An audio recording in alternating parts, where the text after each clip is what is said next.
That's a real good one. Second hot take. I think Beyonce is better than Michael Jackson. Bro, come on. No. Yeah. No. I mean, I fuck heavy with Beyonce, right? Ace Sound. She her. I after Lemonade, but come on, bigger than. Yeah, I'm gonna tell you. I didn't say bigger. I said better. Well, better. Better. If it's better, like a better artistic.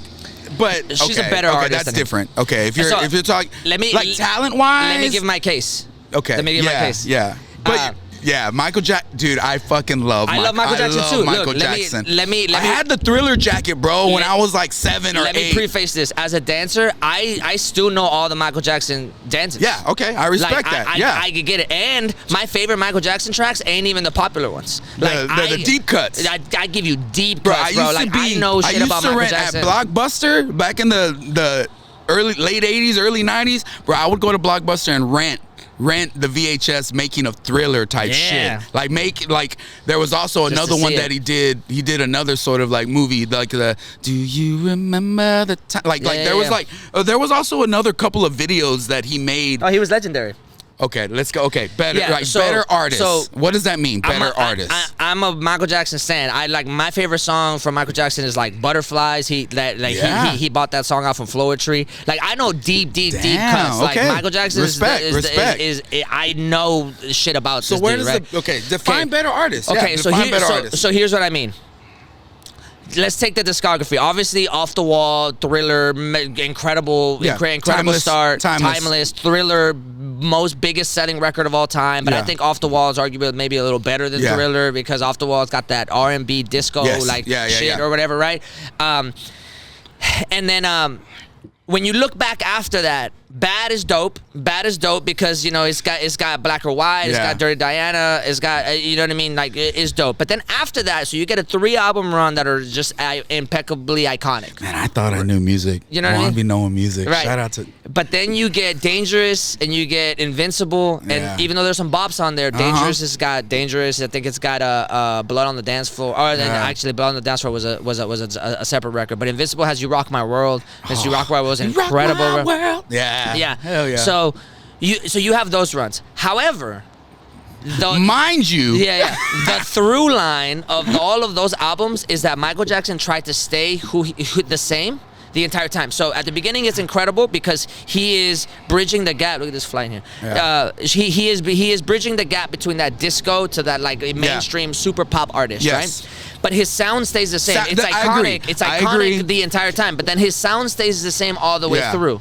Right, even at Invincible, You Rock My World is a derivative of that. I will agree that towards the end, like the last handful of albums, the sound didn't change too much. But like, he's not taking a lot of risk, and as an artist, he's not taking a lot of risk. He's just like, this is who I am. This is what people fuck with me for, and this is what you're gonna get. And this is what. And mind you, it's an incredible. Yes, But then you take a Beyonce legacy, just everything, and you do this. You go through all of the albums, and you have. I included the Destiny's Child run because she's Jackson 5, right? I think that's why I include the Jackson 5 100%, 100%, and then 100%, right? So you included the Destiny's Child stuff. You get that 90s, you get Say My Name, you get all this like influence. No, not Scrub. That's TLC. What was the other one? So you get Soldier, you get you know what I mean. Soldier. So like you get all those things, right? All the bops, and then you get her Club solo. Bangers. And then you get her her debut. You get Sasha Fierce. You get 4. Yes. Then like as you go through that, you can tell that she's like trying to stay in that pop diva realm. Yeah. But then you get to Beyonce self-titled, which is she broke records for that maturity there. She's talking about a whole bunch of shit. Then you get Lemonade, which was that shit was like the fact that she changed the game by just dropping it silently. Dude, well, like also no promotion, the way she did it with the Coachella. Or was it a lot like that? Yeah, dude, that was incredible. Amazing. So then you get all of these. You get the Lion King thing, and then you get Break My Soul afterwards, whatever. And then you have this recent Renaissance, right? You get Act 1 and Act 2. Here's the difference. Beyonce took her stats, you could tell that she and her team are looking at who's listening to her music, and then they're saying, okay, we have these kinds of fans. What do those kinds of fans like outside of me? She gave it to him. So then you see there's a lot of the LGBT like stands of Beyonce going to her shows in New York specifically, and she says, okay, what do they like? Well, New York underground EDM is influenced by old school house, old school techno, old school. I'm talking like, you know, just real down to earth. Okay, so instead of trying to like replicate it and just try to like imitate it, she goes and gets producers that have worked on that for forever, the right people, and says, no, this needs to feel authentic. So when you get a Break My Soul, it sounds like, you know, she's homeless, right? Like it has the same house, vibe. That house, that underground house vibe that in the 90s, early 2000s was hitting the underground like crazy, right? And it's so authentic. Yeah, those 90s, that house stuff was that 90s so house good. shit There is were so, or that beach house shit is so good. So many hits, dude. So then you have many dance hits. So she knocks it out of the park, and it feels authentic. And then you get to Renaissance, and then you get to that country record, and she's pulling through her roots. The entire time she's swishing, she's genre mending, like, you know, blending, and it feels effortless. But the entire time, she's still a top 40 act.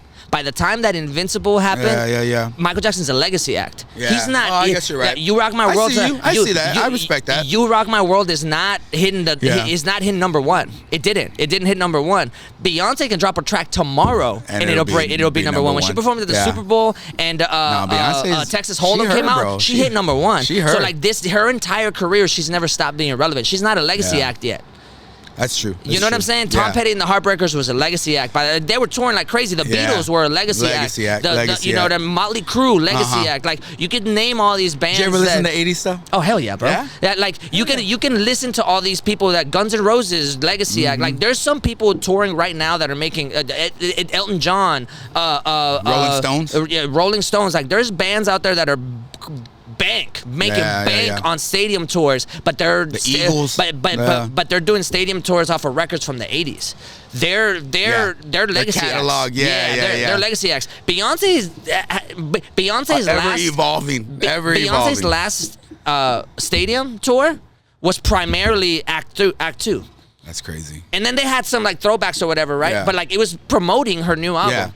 Yeah. New like legacy acts can't do that. No, I agree. Like, I think you've in regards to you know artistry. So if Michael Jackson was you're probably right. In the video for Michael Jackson's last, like, you know, the documentary or whatever, whatever, I forgot what it was called, but the entire time he's prepping for the show, it's all off the wall thriller, bad, like, and a little bit of like some like new shit. Yeah, right. Yeah, just a little bit. And Michael Jackson at the time of death, and this is not a knock. Again, I love him. At the time of death, if he was working on new music, you were also wouldn't have hit number dancer, one. So I can see you have a lot of respect for, like, you know what I mean. Michael So like, Jackson. if he was working on a new record, it wouldn't. I'm not sure it would have hit number one.